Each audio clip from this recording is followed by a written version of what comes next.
અને મેલડી એક એવી માતા છે કળિયુગમાં કે તમે ધ્યાનપૂર્વક સાંભળજો, મનમાં ઉતારજો, હૃદયમાં બેહાડજો કે એક મેલડી એવી માતા છે જે ભગવાન ના પડે મેલડી હા પાડે. ઓળખો.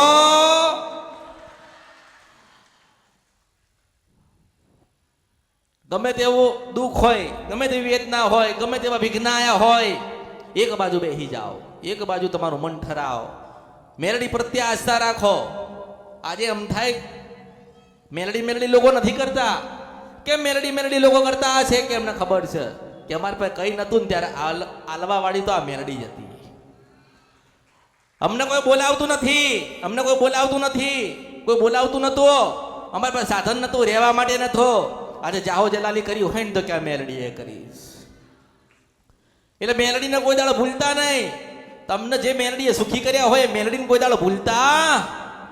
કશું ના આપો તો મનનો ભાવ આલજો. કશું ના આપણે આપી શકીએ. આપણે શું આલી શકીએ? બંગલો તો એને આલ્યો, ગાડી તો એને આલી, કપડા એને આલ્યા, પૈસા આલ્યા, તારે કપડા લાયા ને તો બધું જ શું કહેવાય?